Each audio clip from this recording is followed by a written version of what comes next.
박정인의 정치평론. 참을 수 없이 가벼운 계엄, 그 미스터리. 평생 또다시 계엄을 겪을 거라고는 꿈도 꾸지 못했다. 더구나 이렇게 황당하고 부실한 비상계엄을 겪을 줄은 정말 몰랐다. 대통령 담화가 발표될 때 마침 젊은 세대 직장인들과 저녁 자리를 파하기 직전이었다. 그중 가장 나이가 많은 사람이 42살이었으니 아무도 계엄을 경험해보지 못한 세대였다. 대통령 담화 소식에 자리가 술렁거리자 20대 친구가 계엄이 뭐예요? 라고 내게 물었다. 옆에 있던 또래의 대답이 이랬다. 야, 너 서울의 봄도 못 봤어? 계엄을 모르게. 우리 세대가 이들에게 죄를 또 하나 짓는다는 생각이 들었다. 이번 비상계엄은 특이했다. 계엄이란 공포이고 우리의 일상이 어제와 같을 수 없다는 경고다. 그런데 윤석열 대통령의 계엄은 한겨울밤의 꿈처럼 우리를 어리둥절하게 만들고는 3시간 만에 사라져버렸다. 미스터리한 계엄이었다. 분노 이전에 이게 도대체 뭐지? 라는 물음표가 먼저 떠올랐다. 과거에 겪었던 계엄과 비교하자면 참을 수 없이 가벼웠다. 미스터리 1. 국회 장악이 왜 그리 허술했을까? 국회 봉쇄는 계엄의 시작이자 끝이다. 절대다수 야당이 국회를 장악하고 있는 상황에서 계엄이 성공하려면 우선 본회의를 막았어야 했다. 또 어떤 명분으로든 국회의원 과반수를 체포 또는 격리해서 화상을 통한 의결도 못하게 했어야 했다. 이게 계엄 사용설명서 1장 1조나 다름없다. 하지만 그날 밤의 국회 봉쇄 시도는 허술하기 짝이 없었다. 국회 통제를 처음 담당한 기관이 경찰이었다는 사실부터 의외였다. 계엄은 군의 통치인데 가장 중요한 일을 경찰에게 맡겼다. 국회 입구에 경찰 병력이 배치됐지만 출입구를 봉쇄했다 열었다 하는 우왕좌왕이 반복됐다. 국회의원 중에도 우원식, 이재명, 안철수처럼 담을 넘은 경우가 있는가 하면 아무 제재 없이 정문으로 들어간 경우도 많았다. 그렇게 의결 정족수가 확보됐다. 경찰청과 서울지방경찰청의 지시가 혼선을 빚어 벌어진 일이라는 후문이다. 최초 군 병력은 하늘에서 국회로 진입했다. 블랙호크 헬기 석 대에 나눠 탄 1공수 특전단 등의 병력이었다는데 숫자는 국회를 통제하기에는 턱없이 부족했다. 시간도 늦었다. 뒤늦게 군 수송버스로 진입하려던 다른 병력은 시민에게 막혀서 문 안으로 들어가지도 못했다. 일부 병사들은 항의하는 시민에게 죄송하다며 고개를 숙였다고 한다. 비상계엄이 선포됐는데 군보다 시민들이 국회를 먼저 장악한 셈이다. 미스터리 2. 신념에 따른 명령 불복종이 있었던 건 아닐까? 국회에 진입한 병력은 방송중계 카메라에 비친 모습을 봐도 적극적인 작전이지가 느껴지지 않았다. 본회의장 근처까지 들어가다 국회 직원과 보좌진이 소화기를 뿌리자 뒤로 돌아가는 장면도 보였다. 추가 병력 투입은 없었고 하늘에서 국회로 들어간 병력만 어정쩡하게 국회 본관 곳곳을 서성이다 상황이 종료됐다. 그렇다면 어느 단계에서 구멍이 뚫린 것일까? 계엄사령부가 애초부터 아무 생각 없이 국회를 방치한 걸까? 계엄사령관이나 특전사령관이 항명을 결심하고 일부러 소극적 대응을 주문한 것일까? 적어도 국회의원들과 충돌은 피하라는 정도의 지시 말이다. 전원에 따르면 특전사 현장 지휘관들이 복수의 지시에 헷갈려 했다고 한다. 그게 아니라면 현장 지휘관 스스로의 소신 또는 젊은 병사들의 집단 사보타지? 미스터리 3. 언론 통제는 왜 안 했을까? 필자도 그랬지만 많은 국민이 비상계엄 소식을 듣고 오래간만에 넷플릭스나 디즈니나 TVN이 아닌 뉴스 속보를 보느라 잠을 설쳤다. 속보에 나선 어느 방송도 윤 대통령에게 호의적인 분위기로 비상계엄 선포 소식을 전하지 않았다.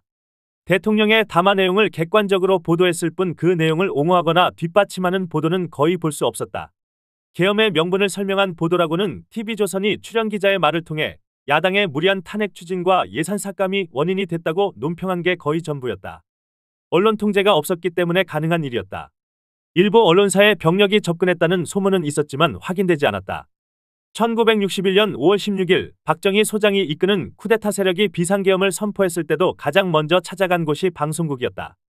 정규 프로그램은 중단되고 쿠데타의 당위성을 선전하는 방송이 이어졌다. 하물며 요즘 같은 미디어 만능 시대에 비상계엄이라는 위험한 정치적 도박을 하면서 언론 통제를 염두에 두지 않았다. 이해되지 않는 행동이다.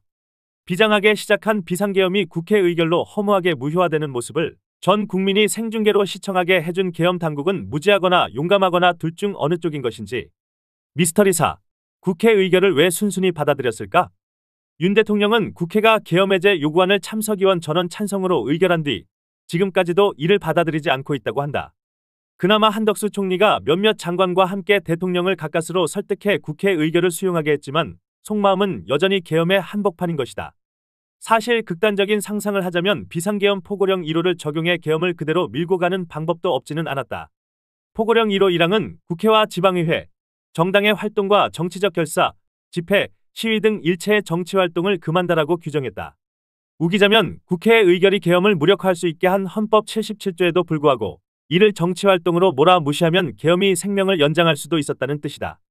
계엄이라는 게 어차피 법보다는 무력을 가진 쪽의 논리에 따르는 것이니 그럼에도 불구하고 비장한 표정으로 대국민 담화를 발표하고는 해도 뜨기 전에 빼든 칼을 칼집에 도로 넣은 이유가 뭘까?